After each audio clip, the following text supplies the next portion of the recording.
My name is Kathlyn Siegler, and I am a legal representative for Ashford University Hospital. I am here to present evidence that Ashford University Hospital did not willfully or illegally disclose protective healthcare records. There are two ways that a healthcare provider can share protective health information. One is a court order. However, it can only be information specifically described in that order. Two is a subpoena, ordered by someone other than a judge, such as a court clerk or a lawyer. Under HIPAA, a healthcare provider may disclose information to a party issuing a subpoena only if privacy rules and notification requirements are met. The requirements are: 1, to get a court order, or if the individual who is the subject of the information is notified about the request to disclose their personal medical information and then given time to object. If a patient does not object within the given time frame, then the records can be released with a subpoena. The members of Ashford University Hospital, wanting to operate in a legally consistent manner, has set up the following guidelines and policies for responding to subpoenas for medical records.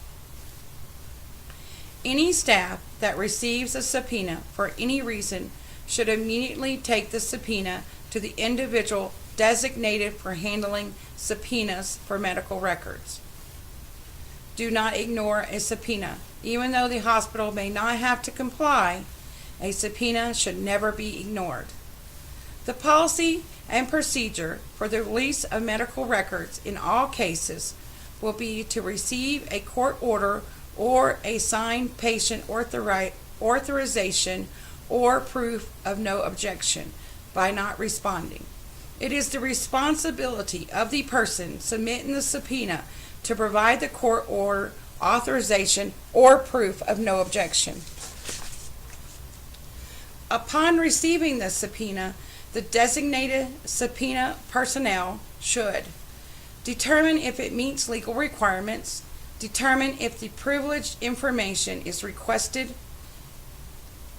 If privileged information is requested, determine if there is a court order, authorization, or failure to object. Then, respond to the subpoena or seek legal counsel.